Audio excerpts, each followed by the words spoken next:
Compound learning के इस विशेष गहन चर्चा सत्र में सभी का स्वागत है। आज का हमारा जो मिशन है वो बहुत स्पष्ट और सीधा है। हमें आरबीआई ग्रेड बी 2026 के ऑफिशियल नोटिफिकेशन के मतलब हर एक पन्ने, हर एक नियम को डिकोड करना है। राइट। और इसके लिए हम कंपाउंड लर्निंग के जो मास्टर एक्सप्लेनर और कमांड डैशबोर्ड स्लाइड डेक है उनका सहारा ले रहे हूँ। ये मैं पहली बता दूं कि ये कोई आम सरकारी नौकरी का रिक्रूटमेंट नहीं है। मतलब ये भारत के एलीट रेगुलेटरी सिस्टम का प्रवेश द्वार है। जनरल, डीईपीआर और डीएसआईएम ट्रैक्स के लिए जो आवेदन प्रक्रिया है वो शुरू हो चुकी है। और जैसा कि हमेशा होता है ना, इस नोटिफिकेशन में भी कई ऐसे बारीक नियम हैं जो पहली नजर में समझ नहीं आते। अच्छा। और बाद में यही नियम अच्छे अच्छे उम्मीदवारों का फॉर्म रिजेक्ट करवा देते हैं। बिल्कुल। और इसीलिए आज हम सैलरी से लेकर तैयारी की सबसे सटीक रणनीति तक हर एक डेटा पॉइंट को उधेड़ कर रख देंगे। अब किसी भी भयंकर चुनौती में कूदने से पहले मेरा मानना है कि ये जानना बहुत जरूरी है कि आखिर इनाम क्या है। एग्जैक्टली। इस पद का रुतबा क्या है। अगर हम स्लाइड 2 का डेटा देखें तो 1,54,946 रुपए की ग्रॉस सैलरी के साथ जो बेसिक पे है ना, वो 78,450 रुपए है। हाँ। मतलब एक बात समझनी होगी कि ये एक एलीट रेगुलेटरी बॉडी ऑफिसर का स्टेटस है। लेकिन रुकिए, इतनी शानदार प्रोफाइल के लिए पूरे देश में सिर्फ 60 वैकेंसी, ये तो मतलब बैंकिंग सेक्टर का क्राउन जूल यानी मुकुट का हीरा हो गया। ये जो आपने क्राउन जूल शब्द इस्तेमाल किया है ना, ये एकदम सटीक है। ये नंबर इसीलिए इतने कम हैं क्योंकि आरबीआई को क्लर्क या मैनेजर नहीं चाहिए।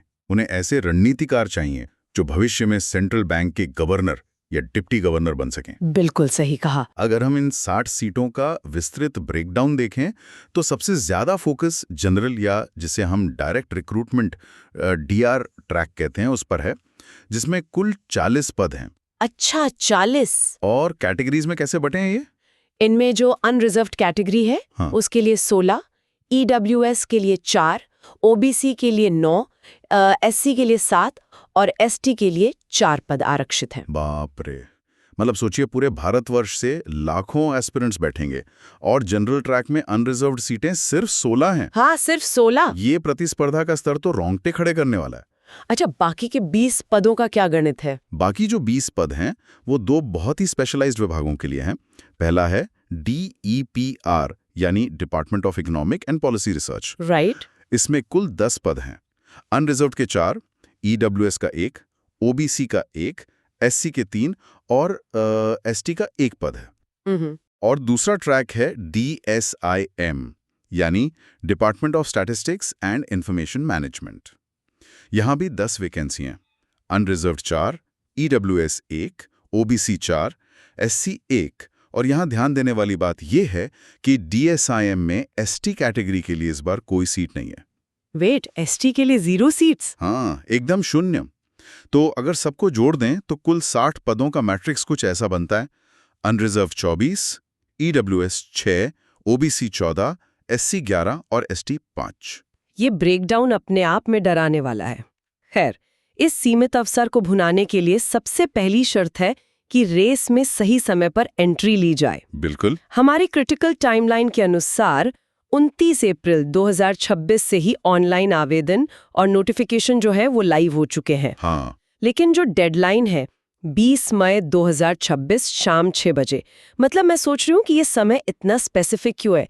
रात के 12 बजे तक का समय क्यों नहीं दिया गया? यही तो आरबीआई की वर्किंग स्टाइल है। शाम 6 बजे का मतलब है बैंकिंग आवर्स का समाप्त होना।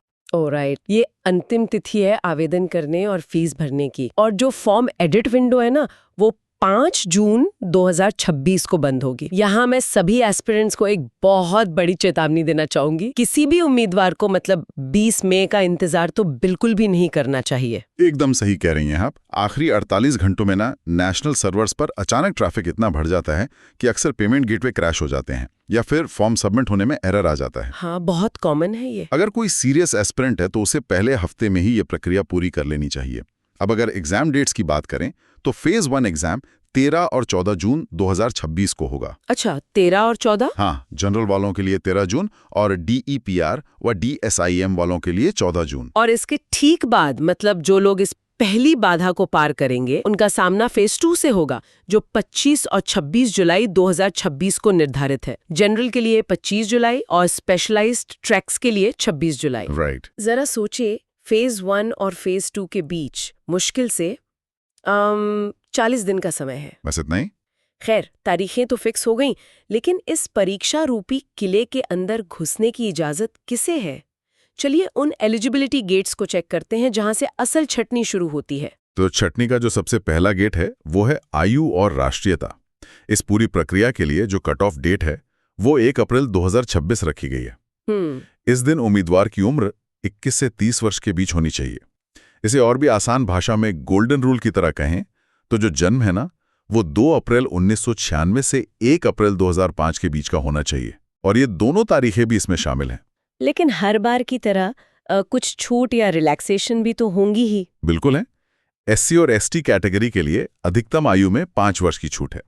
ओबीसी के लिए ये छूट 3 वर्ष की है, और एक बहुत ही दिलचस्प प्रावधान है उच्च शिक्षा वालों के लिए। वो क्या है? अगर किसी ने एमफिल किया है तो अधिकतम आयु सीमा 32 वर्ष हो जाती है, यानी सीधे 2 साल का फायदा। और अगर पीएचडी कर रखी है तो ऊपरी सीमा 34 वर्ष तक चली जाती है, यानी 4 साल का एक्स्ट्रा टाइम। अरे वाह!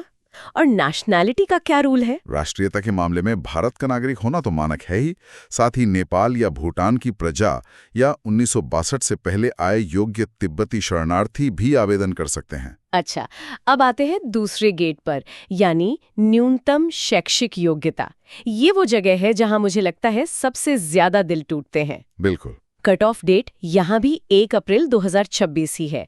जनरल ट्रैक के लिए जो नियम है वो कहता है कि ग्रेजुएशन में न्यूनतम 60% मार्क्स होने चाहिए। हाँ। अगर उम्मीदवार एससी, एसटी या पीडब्ल्यूडी यानी persons with benchmark disabilities category से है तो ये सीमा 50% है। या फिर किसी ने पोस्ट ग्रेजुएशन किया हो जिसमें 55% हो, और इसमें रिजर्व्ड कैटेगरी के लिए सिर्फ पास होना पर्याप्त है। यहाँ ना बहुत से लोगों को एक बड़ा भ्रम होता है। मान लेते हैं किसी उम्मीदवार के ग्रेजुएशन में 59.9% यानी 59.9% मार्क्स आए हैं। हाँ, तो क्या सिस्टम उसे राउंड ऑफ करके 60% नहीं मान लेगा? मेरा मतलब है स्कूल और कॉलेज में तो हमेशा ऐसा ही होता है। आरबीआई में ऐसा बिल्कुल भी नहीं होता। सच्ची? ये नियम पत्थर की लकीर है। 59.9% को 60 नहीं माना जाएगा। कोई राउंड ऑफ पॉलिसी एग्जिस्ट ही नहीं करती। उफ। 60% का मतलब है सटीक 60.00% या उससे ज्यादा। ये एक सख्त फिल्टर है जो शुरुआत में ही मतलब नॉन सीरियस या कम स्कोर वाले प्रोफाइल्स को बाहर कर देता है। ये तो बहुत निर्मम है। लेकिन रेगुलेटरी बॉडी के स्टैंडर्ड्स ऐसे ही होते। अच्छा, डीईपीआर ट्रैक के लिए क्या योग्यता चाहिए? डीईपीआर के लिए इकोनॉमिक्स या फाइनेंस में मास्टर्स डिग्री होना अनिवार्य है, और सबसे बड़ी शर्त यह है कि सभी सेमेस्टर्स में मिलाकर न्यूनतम 55% एग्रीगेट मार्क्स होने चाहिए। और डीएसआईएम का? डीएसआईएम के लिए स्टैटिस्टिक्स, मैथ्स या क्वांटिटेटिव इकोनॉमिक्स में न्यूनतम 55% के साथ मास्टर्स चाहिए। ओके। इसके अलावा डीएसआईएम के लिए एक और रास्ता भी है।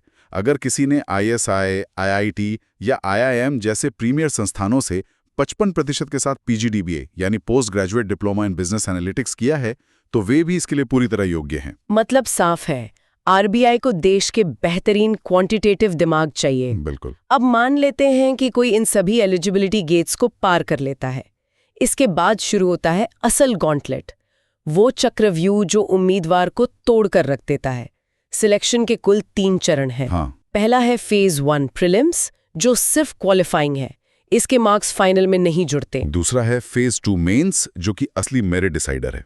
और तीसरा है इंटरव्यू, जो 75 मार्क्स का फाइनल असेसमेंट है। राइट। तो मतलब फाइनल सिलेक्शन पूरी तरह से फेज 2 और इंटरव्यू के अंकों पर ही टिका है।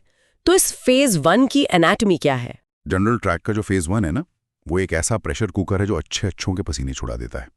इसमें 200 प्रश्न होते हैं, 200 मार्क्स के लिए, और समय है सिर्फ 120 मिनट। सिर्फ 2 घंटे? हाँ। और सबसे खतरनाक एलिमेंट है -0.25 की नेगेटिव मार्किंग। रुकिए, 120 मिनट में 200 सवाल और ऊपर से सेक्शनल कट ऑफ का नियम। मैंने पढ़ा है कि उम्मीदवारों को व्यक्तिगत सेक्शनल कट ऑफ और ओवरऑल एग्रीगेट दोनों को पास करना पड़ता है। बिल्कुल सही। ये तो किसी टाइम बॉम्ब को डिफ्यूज करने जैसा है ना, जहां कोई एक गलत तार कटा यानी एक गलत तुक्का लगा तो सीधा -0.25 मार्क्स का धमाका होगा। चलिए इस मास्टर मैप को डिकोड करते हैं। सबसे पहले है जनरल अवेयरनेस, जिसे द हैवी वेट कहा जाता है। 80 प्रश्न, 80 मार्क्स और समय सिर्फ 25 मिनट। ये हैवीवेट इसलिए है क्योंकि ये पूरे पेपर का 40% है। अब 25 मिनट में 80 सवाल पढ़ने और सॉल्व करने का मतलब है कि एक सवाल के लिए 20 सेकंड से भी कम का समय। 20 सेकंड? बाप रे। यहाँ सोचने का वक्त ही नहीं है, या तो जवाब आता है या नहीं आता।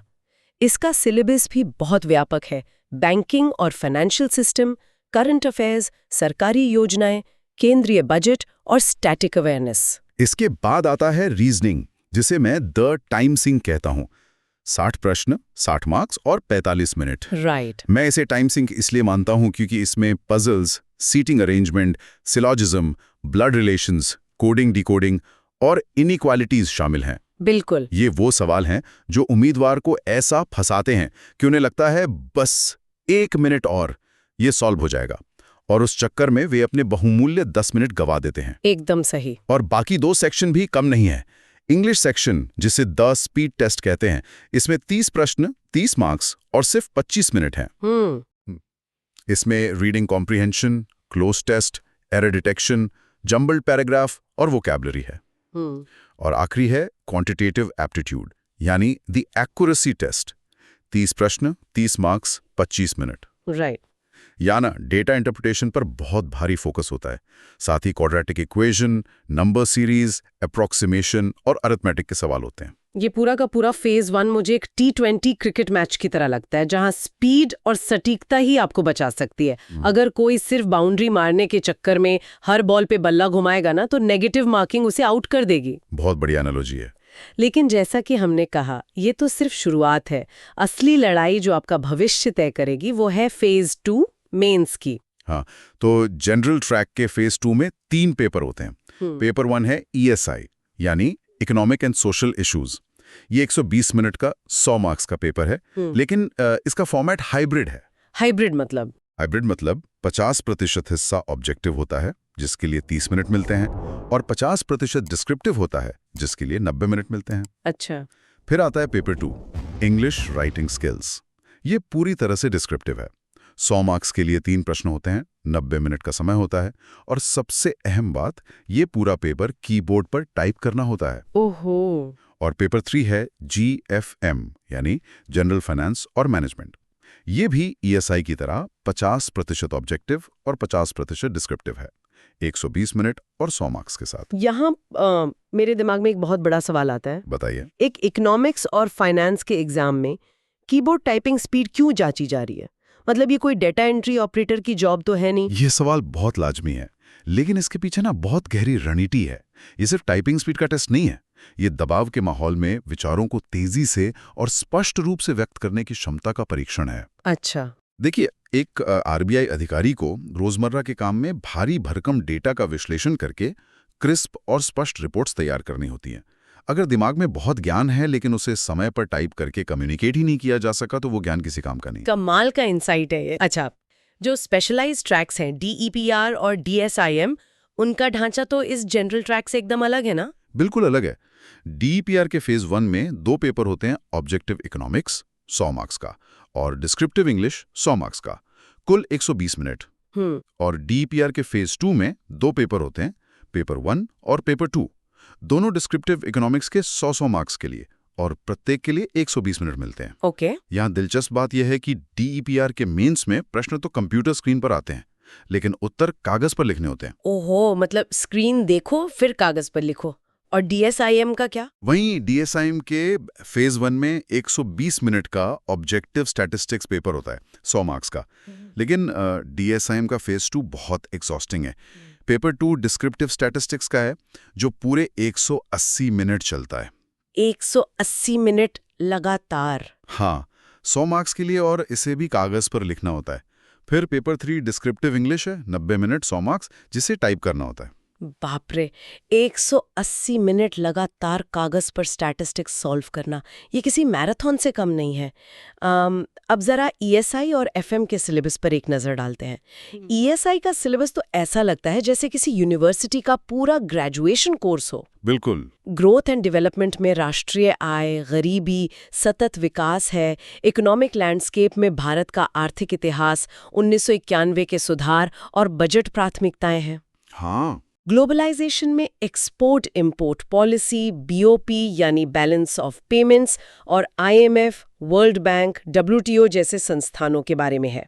रीजनल इकोनॉमिक कोऑपरेशन भी इसी का हिस्सा है। और इसके साथ सोशल स्ट्रक्चर भी है जिसे अक्सर नजरअंदाज कर दिया जाता है। इसमें मल्टीकल्चरलिज्म, डेमोग्राफिक ट्रेंड्स, शहरीकरण तथा माइग्रेशन तथा जेंडर इश्यूज जैसे विषय शामिल है। आरबीआई न सिर्फ नंबर नहीं देखता, उसे ये भी समझना होता है कि उसकी नीतियों का समाज पर क्या असर पड़ेगा। एफएम यानी फाइनेंस और मैनेजमेंट का सिलेबस भी बहुत तकनीकी है। राइट। फाइनेंस आर्किटेक्चर में आरबीआई के कार्य, सिडबी, नबार्ड और नई संस्थाएं जैसे एनएबी, एफआईडी यानी नैफिड शामिल है। मैं श्रोताओं की जानकारी के लिए बता दूं कि नैफिड यानी national bank for financing infrastructure and development, ये भारत का एक नया इंफ्रास्ट्रक्चर फाइनेंसिंग संस्थान है जिस पर हाल के वर्षों में काफी जोर दिया गया है। बिल्कुल। और इसके अलावा डिजिटल पेमेंट्स, प्राइमरी और सेकेंडरी मार्केट्स जैसे फॉरेक्स, मनी, बॉन्ड, इक्विटी की गहरी समझ जरूरी है। Risk management, derivatives, financial inclusion और इन्फ्लेशन भी सिलेबस में है। बहुत वास्ट है। और जो मैनेजमेंट एंड एथिक्स वाला हिस्सा है ना, उसमें मैनेजमेंट एवोल्यूशन, पर्सनालिटी की big 5 theory, motivation, leadership, corporate governance और एथिक्स शामिल हैं। ये जो बिग 5 थ्योरी वाला हिस्सा है ना, वो बहुत मजेदार है। आरबीआई ये देखना चाहता है कि एक उम्मीदवार की पर्सनैलिटी में ओपननेस या कॉन्शियसनेस है या नहीं, क्योंकि आगे चलकर यही लोग लीडरशिप रोल संभालेंगे। एकदम सही। अब इतना सब कुछ पढ़ने और समझने के बाद भी एक छोटी सी तकनीकी गलती किसी का भी फॉर्म हमेशा के लिए रिजेक्ट कर सकती है। तो चलिए प्री फ्लाइट चेकलिस्ट और एग्जीक्यूशन प्रोटोकॉल देखते हैं। डॉक्यूमेंट अपलोड करने के नियम क्या कहते हैं? इसके नियम बहुत सख्त हैं।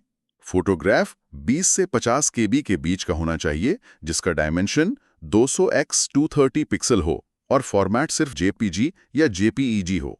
ओके। ये 4.5x 3.5 सेंटीमीटर का हालिया रंगीन फोटो होना चाहिए। बैकग्राउंड लाइट हो, चश्मा बिल्कुल नहीं पहनना है और सीधा कैमरे में देखना है।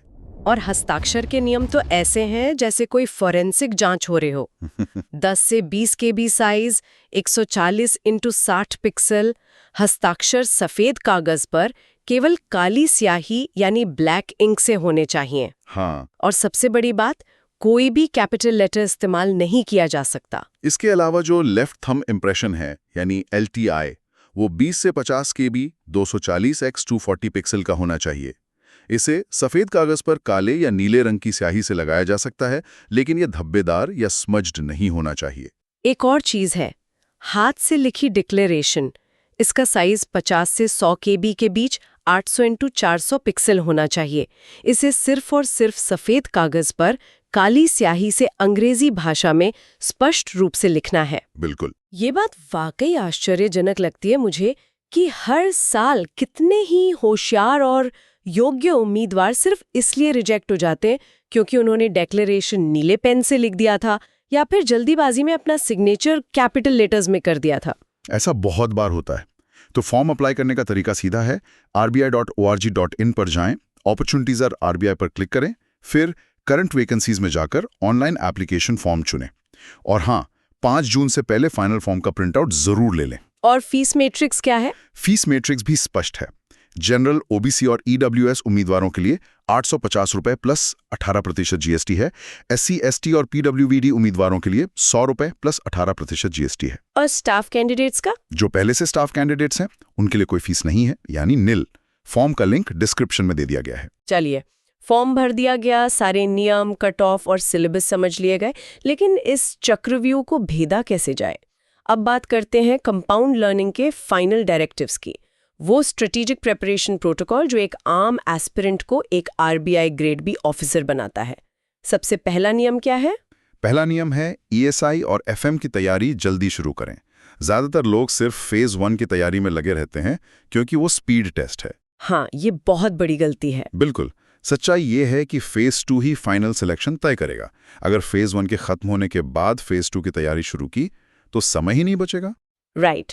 दूसरा नियम है करंट अफेयर्स को इंटीग्रेट करना। ESI और FM का स्टैटिक सिलेबस तब तक अधूरा है जब तक उसे हालिया RBI सर्कुलर, यूनियन बजट और इकोनॉमिक सर्वे के साथ जोड़कर ना पढ़ा जाए। और तीसरा नियम उस बात से जुड़ता है जिसकी हमने पहले चर्चा की थी, कीबोर्ड टाइपिंग में मास्टर बनना। किसी उम्मीदवार के पास कितनी भी डीप नॉलेज क्यों ना हो, अगर वो इंग्लिश डिस्क्रिप्टिव और ESIFM पेपर्स के दौरान पर्याप्त गति से टाइप नहीं कर सकता तो वो ज्ञान किसी काम का नहीं है। एकदम सही। और चौथा नियम है प्रेशर को सिमुलेट करना। ये एग्जाम घर के शांत कमरे में बैठकर तो नहीं दिया जाता। बिल्कुल नहीं। इसलिए स्पीड और -0.25 नेगेटिव मार्किंग के बैलेंस को समझने के लिए सख्त समय सीमा के तहत मॉक टेस्ट का अभ्यास करना बेहद जरूरी है। और पांचवा नियम जो अक्सर लोग इग्नोर कर देते हैं वो है कि सिर्फ टेस्ट अटेम्प्ट ना करें, उसका विश्लेषण करें। राइट। अगर एक मॉक टेस्ट 2 घंटे का है तो कम से कम 2 घंटे अपनी गलतियों का रिव्यू करने में लगाने चाहिए कि कौन सा सवाल गलत हुआ और क्यों हुआ। ये तो बिल्कुल वैसा ही है जैसे मॉक टेस्ट देना सिर्फ वजन नापने की मशीन पर खड़े होने जैसा है। मशीन पर बार बार खड़े होने से किसी का वजन कम नहीं होता ना। हाँ, बिल्कुल। असली कसरत तो तब शुरू होती है जब मशीन से उतरकर ये विश्लेषण किया जाए कि डाइट कहाँ गलत हो रही है और फिर उसमें सुधार किया जाए। बहुत ही शानदार एनालॉजी दी है आपने। मॉक टेस्ट आपकी हकीकत बताता है, लेकिन विश्लेषण आपकी किस्मत बदलता है। इन सभी डेटा पॉइंट्स को एक साथ देखने पर यह स्पष्ट हो जाता है कि RBI का लक्ष्य आखिर क्या है। बिल्कुल। और आज के इस मास्टर एक्सप्लेनर डिकोडिंग सेशन को खत्म करने से पहले एक बहुत ही गहरी बात मैं सामने रखना चाहूंगी।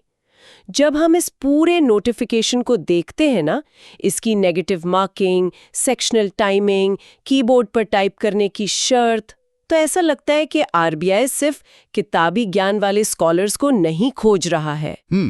ये जो -0.25 नेगेटिव मार्किंग का खौफ है और टिक टिक करती घड़ी के साथ जो टाइपिंग स्पीड का भारी दबाव है, ये दरअसल असल जिंदगी के उस दबाव का सिमुलेशन है। बिल्कुल सही बात है। जब एक अधिकारी सेंट्रल बैंक के दफ्तर में बैठ के कुछ ही मिनटों में देश की करोड़ों अरबों की इकोनॉमी के फैसले ले रहा होता है ना, तब वहां गलती की कोई गुंजाइश नहीं होती। ये पूरी तैयारी सिर्फ एक एग्जाम पास करने की नहीं है, बल्कि ये अपने दिमागी ढांचे को एक सेंट्रल बैंकर की तरह ढालने की प्रक्रिया है। बहुत ही सटीक विचार हैं। मेरा भी यही कहना है कि ये परीक्षा सिर्फ आपके ज्ञान की नहीं, आपके चरित्र और आपके धैर्य की भी परीक्षा लेती है। इसी विचार के साथ हम इस गहन चर्चा को यहीं विराम देते हैं। अगर इस डीप डाइव ने आपके सोचने के नजरिए को बदला है और आपको एक रणनीतिक बढ़त दी है, तो इस चर्चा को लाइक करें, अपने साथी उम्मीदवारों के साथ शेयर करें और कंपाउंड लर्निंग चैनल को सब्सक्राइब जरूर करें, ताकि इस खतरनाक गॉन्टलेट में आप हमेशा एक कदम आगे रहें। सुनते रहिए और सीखते रहिए।